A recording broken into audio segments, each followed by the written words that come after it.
let's proceed next to the very important point that according to him, this absolute ego, that is God, this absolute ego is the most perfect embodiment of dynamism and creative life. Is this clear? So now the question arises that if God is an ego, then how can we perceive him? Then how can we perceive him as infinite? I told you when we were doing the concept of God that God is infinite in nature, right? Iqbal says that this problem appears to not be a problem for him because we place the infinite in space and time dimension. We have seen that space and time are not absolute dimensions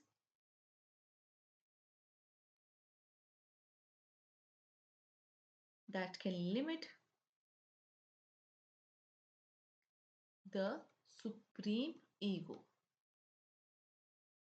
So the supreme ego, from this what do we derive is the crux of the matter is that the supreme ego is infinite in the sense that it has the infinite number. Let me write it here. It has the infinite number of creative possibilities within it, okay, of which out of all of these infinite number, creation is only one such expression. Please note this down. This is extremely important. The things written in blue. The supreme ego is infinite. It is infinite in the sense that it has infinite number of creative possibilities within it. And one such, expression of a creative possibility is the creation. And keeping this in mind only, I told you under the concept of God that we were doing in the previous lecture that God is regarded as the creator of this world, right? Is this clear? So God's infinity here, let me clear the page. I hope this point is clear, okay? So never mind, we're almost done. Before this hangs, I want to finish this up.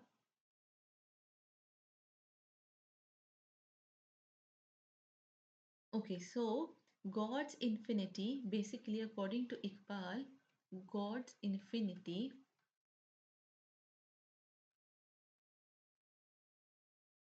involves what? An infinite series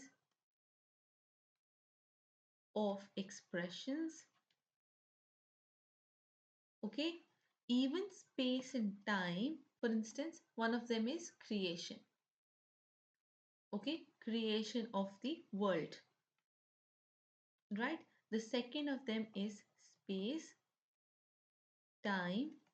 These are all what? These are all the expression of the possibilities of God according to Iqbal. Is this point clear? So this is the crux of the matter. This is how Iqbal, explains the concept of man and explains the concept of superman, or explains the concept of man and explains or ego and explains the concept of superego or absolute ego, right? Please remember, this is the relation between the two that we have studied here, all right? God, according to Iqbal, has infinite number of possibilities, infinite series of expressions, and creation, space and time. These are all the expressions of the possibilities of God in his philosophy, right? So this solves all the questions that were raised, that is concept like space and time. How can we regard God as infinite in space and time?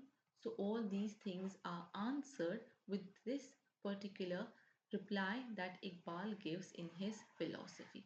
This is the crux of the matter. So please note this down somewhere.